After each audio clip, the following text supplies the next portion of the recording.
Berita Sumsel 24 jam hari ini, aktivitas penerbangan di Bandar Udara Atung Bungsu Kota Pagar Alam kembali dibuka. Penerbangan menggunakan pesawat Susi Air ini melayani jalur udara selama 4 kali dalam sepekan, yakni Pagar Alam Palembang, Lubuk Linggau Pagar Alam, dan Bengkulu Pagar Alam. Bandar Udara Atung Bungsu kembali dibuka. Bandara yang sempat ditutup selama pandemi COVID-19 memperketat protokol kesehatan. Salah satunya wajib membawa surat keterangan rapid test dengan hasil negatif. Staf operasional Bandara Atung Bungsu, Tarmizi, mengatakan aktivitas penerbangan ini mulai berjalan sejak 26 November lalu. Penerbangan dibuka oleh Kementerian Perhubungan dengan jalur penerbangan Pagar Alam Palembang, Lubuk Linggau Pagar Alam, dan Pagar Alam Bengkulu. Penerbangan dengan menggunakan pesawat Susi Air ini nantinya akan melayani 4 kali penerbangan dalam sepekan. Dia menjelaskan Bandar Udara Atung Bungsu telah melakukan perluasan bandara untuk meningkatkan fasilitas kepada penumpang.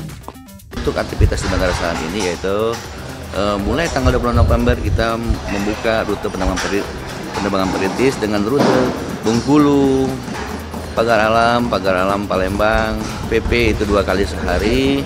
Itu terbang menggunakan pesawat Grand Caravan Susi Air.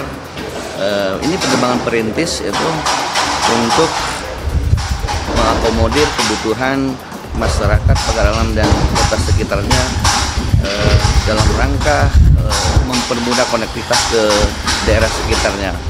Pada tahun ini juga Bandara Atung Bungsu dalam proses pengembangan, itu renovasi terminal, pembangunan lahan parkir untuk kedepannya Bandara Atung Bungsu ini lebih bagus lagi, begitu Pak. Reporter dan juru kamera Eko Wahyudi, palpres.com. Pemirsa, Kabupaten Muara Enim dinilai layak menjadi tuan rumah kejuaraan sepak takraw tingkat dunia. Hal ini mengingat Muara Enim sudah memiliki gelanggang sepak takraw yang megah di Komplek Gor Pancasila.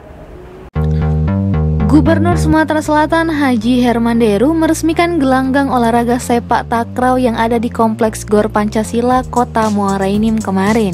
Kehadiran gelanggang olahraga ini membuktikan jika Kabupaten Muara Enim sangat layak menjadi tuan rumah kejuaraan sepak takraw tingkat dunia. Dalam peresmian itu, Gubernur juga menyebut Kabupaten Muara Enim semakin terdepan dalam memajukan bidang olahraga dengan terus bertambahnya infrastruktur penunjang. Deru juga meyakini semua wilayah di Provinsi Sumsel mampu menyelenggarakan multi-event karena kaya akan pengalaman. Sebut saja beberapa event internasional bergengsi mulai SEA Games hingga Asian Games sukses digelar tanpa ada kendala sedikit pun. Untuk itu, Gubernur juga mengajak pemerintah daerah melalui dinas terkait serta masyarakat untuk menggelorakan semangat olahraga sejak dini sejak duduk di bangku sekolah. Reporter dan juru kamera Ahmad Fuadi, palpres.com. Rektor UIN Raden Patah Palembang, Profesor Dr. Nyayu Hodijah melantik pejabat fungsional di Gedung Academic Center kemarin. Para pejabat fungsional ini diminta jujur, tertib, cermat, dan semangat dalam menjalankan tugas. Rektor Universitas Islam Negeri Raden Patah Palembang, Profesor Dr. Nyayu Hodijah resmi melantik pejabat fungsional di Gedung Academic Center kemarin. Pelantikan 23 pejabat fungsional ini berdasarkan surat keputusan Menteri Agama. Tujuannya untuk meningkatkan profesionalisme para pejabat yang sebelumnya sebagai pejabat administrasi. Profesor Nyayu mengatakan para pejabat fungsional diminta menjalankan tugas dengan sebaik-baiknya. Oleh sebab itulah, dia senantiasa mengingatkan kepada para pejabat untuk menjalankan sumpah jabatan seperti jujur, tertib, cermat, dan semangat. Rektor juga mengingatkan bahwa jabatan merupakan sebuah amanah, dan amanah ini akan dipertanggungjawabkan dari dunia sampai nanti di akhirat. Ya, sesuai dengan amanah saya tadi, lakukan pekerjaan itu dengan sebaik-baiknya Dan penekanan pada sumpah jabatan itu yang tadi jujur, tertib, cermat, semangat. Saya kira kalau itu semuanya sudah dilaksanakan, sudah insya Allah bisa berjalan dengan baik. Sementara itu, salah seorang pejabat yang baru dilantik, Elisma Harfiani, mengaku menjalankan tugas dengan sebaik mungkin. Dia pun tidak banyak berbeda dari jabatan sebelumnya, namun dia mengaku akan memperkuat kemitraan di bidang kehumasan, salah satunya Harian Umum Palembang Express. Kemitraan itu kalau fungsional mungkin kemitraan yang internal dan eksternal kepada dalam hal ini mungkin wartawan dalam bidang kehumasan dan keprotokolan. Jadi fungsional itu lebih ke profesi. Salah satunya yaitu baru tadi kita mengadakan MOU dengan Palembang Express, Sumatera Express, terus Media Sriwijaya, dan satu lagi Detik Sumsel. Semoga dengan adanya kerjasama ini nantinya akan menambah kemajuan bagi UIN Raden Patah dan tentunya bagi kita semua. Reporter Tim Redaksi Sumsel 24 Jam, palpres.com. Berita terakhir Sumsel 24 jam hari ini, gedung perkantoran milik pemerintah Kabupaten Lahat disemprot cairan disinfektan. Penyemprotan di gedung pemerintah tersebut sebagai bentuk keseriusan dalam memutus rantai COVID-19. Tim gabungan terdiri dari TNI, Polri, Dinas Kesehatan, dan Satpol PP Kabupaten Lahat melakukan penyemprotan cairan disinfektan di seluruh gedung perkantoran milik pemerintah.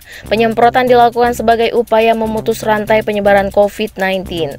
Penyemprotan gedung pemerintah sendiri menggunakan kendaraan taktis milik Polres Lahat. Terlihat juga para petugas dengan menggunakan alat pelindung diri yang lengkap membantu menyemprotkan cairan disinfektan. Bahkan kendaraan milik Kodim 0405 Lahat serta sepeda motor juga dilibatkan mensterilkan kawasan yang dianggap berpotensi terjadinya penularan COVID-19. Wakil Bupati Lahat Haji Haryanto mengatakan penyemprotan cairan disinfektan untuk memutuskan mata rantai penyebaran COVID-19. Dirinya meminta kepada seluruh masyarakat untuk menerapkan protokol kesehatan sehingga terhindar dari penularan COVID-19 seperti mencuci tangan, memakai masker, dan menjaga jarak. Ya, dan hari ini kita melakukan penyemprotan di kantor dan juga tempat-tempat umum, karena di Keselamatan kan, Keselamatan, terus di tempat kantor yang dan rangka untuk mencegah penyebaran 19 itu. Dan bersama dengan PH, TNI, Polri, di bawah tugas.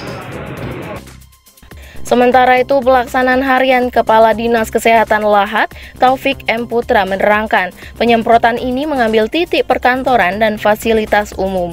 Kita hari ini adalah bentuk kerjasama antara pemerintah daerah, juga Polres, Polri, dan TNI. Dalam rangka ini adalah untuk memutus rantai penularan COVID-19 di Kabupaten Lahat, di perkantoran, dan juga tempat-tempat umum. Reporter dan juru kamera Bernard, palpres.com. Demikianlah berita Sumsel 24 jam hari ini. Saya Sri Depi, sampai jumpa.